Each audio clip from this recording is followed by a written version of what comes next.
ગામડામાં તમે જુઓ, આપણે કોઈની ખબર કાઢવા જાય ને તો આપણે એમ થાય કે આ જીવશે કે નહીં જીવે. હવે પછી એનો વ્યક્તિ અઠવાડિયે પછી આપણે સામો મળે ને આપણે એમને પૂછીને કે બસ હાજા થઈ ગયા, તો કે હા, આપણે પૂછી કઈ લીધી, તો કે અઠે ગઠે. એટલે અઠે ગઠે એ સાહેબ ગામડાનો શબ્દ છે. અઠે ગઠે એટલે કે એની મેળે મેળે જેને હાજુ થઈ જાય ને એને અઠે ગઠે કહેવાય.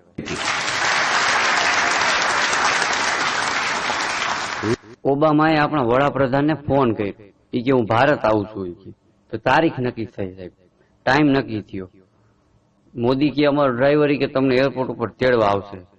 ઓબામા આવ્યા, દિલ્હી એરપોર્ટ ઉપર ઉતર્યા સાહેબ, ગાડીમાં બેઠા. એરપોર્ટની હજી બહાર નીકળ્યા ને સાહેબ, ત્યાં ગાડી બંધ થઈ ગઈ. તો ડ્રાઈવર પાનું પકડ ડિસમિસ લઈને બહાર ગયો, ગાડીનું બોનેટ ખોલ્યું, ઘડીક વાર ઠક ઠક કર્યું, પાછો આવીને સેલ્ફ માર્યો ગાડીમાં. તો ગાડી ચાલુ થઈ ગઈ. ઓબામા કે કઈ રીતે ચાલુ થઈ? તો ડ્રાઈવર કે અઠે ગઠે. એટલે થોડાક આગળ ગયા ને સાહેબ, ત્યાં ઓબામાના ફોનમાં ફોન આવ્યો. ઓબામા કે હાલો, તો ફોન બંધ થઈ ગયો. ડ્રાઈવર કે લાવો, મને લાવો. એને ડ્રાઈવરે બેટરી સિમ કાર્ડ ને કાઢી નાખ્યું, પછી ફૂંક મારી, એક બે ફૂંકું મારી, પાછું બધું ચડાવી દીધું, બેટરી ની બધું, પાછું ચાલુ કર્યું, મોબાઈલ ચાલુ થઈ ગયો. ઓબામા કે કઈ રીતે થયું? ડ્રાઈવર કે અઠે ગઠે. બોલો, ત્યાં વડાપ્રધાન પાસે પહોંચી ગયા. ઓબામા 4 દિવસ ભારતની અંદર રોકાણા. 5મા દિવસે ઓબામા કહે કે હવે હું રજા લઉં. ત્યારે આપણા વડાપ્રધાન બોલ્યા, ઈ કે અમારા જેવું કઈ કામકાજ હોય તો કેજો, કારણ કે આ હિન્દુસ્તાન છે. હિંસાનું હથિયાર ઘડી તમારા બેરા થયા હોય કાન, તો માનવતા જોવા મલકમાં હાલો ને હિન્દુસ્તાન. ત્યારે ઓબામા એટલું બોલ્યા, ઈ કે તમારા ભારતનું કે બધું દેણું હું ચૂકવી દઉં, પણ તમારું અહીંનું અઠે ગઠે કે મને આપો. ત્યારે આપણા વડાપ્રધાને કીધું કે અઠે ગઠે તો ન અપાય. ઈ કે કારણ કે મારો દેશ આખો અઠે ગઠે કે હાલે હે, કે ઈ થોડો આપી દેવાય. હમણાં રાજકોટમાં 2 જણા વાતું કરતા હતા. ઈ કે મોટા કે આજ તો એક જણાનો જીવ બચાવ્યો. તો ઓલો કે કેવી રીતે જીવ બચાવ્યો? ઈ કે એક જણો કે મારી પાસે આવ્યો, મને કે લાખ રૂપિયાની જરૂર છે. ઈ કે જો કે લાખ રૂપિયા ન જડે ને તો કે મરી જવું પડે એવું હોય.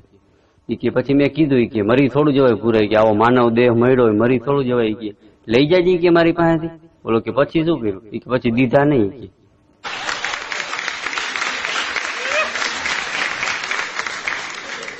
માણસને ક્રોધ છે ને થોડીક વાર પૂરતો જ આવે. ગરાફાઓ ખાવાના હોય તો થોડીક વાર પછી તમે જોવો ને તો જલેબી ખાતો હોય.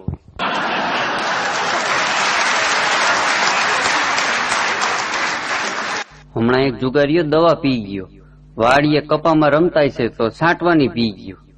તો એને સાથે રમતા હતા બધા, એને દવાખાને લઈ ગયા, અને એને ઘરવાળીને ખબર પડી હતી. એ ડાયરેક્ટ આવી દવાખાને, અને એને ઘરવાળીએ કીધું કે કેમ દવા પીધી? કે હું તમને ના પાડું કે જુગાર રમતા નહીં ક્યારે.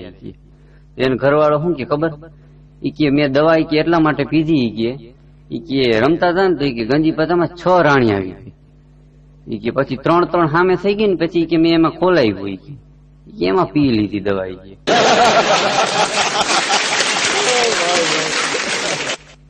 કે આપણા છોકરાને કેજી કે ગંજી પતો રમે ને કે ત્યારે ચેક કરી લઈએ કે રાણીઓ કેટલી છે.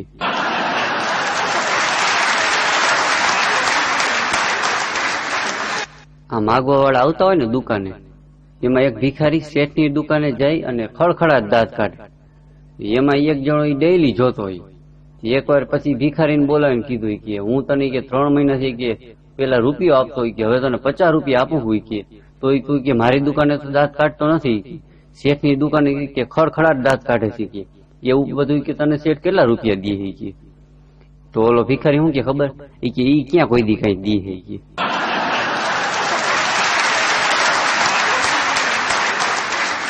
પછી કે તો પછી એવું કામ કે ખડખડાટ દાંત કાઢે? ઈ કે હું આમ હથેળી કરું ને તો કે શેઠ ગલગલિયા કરે.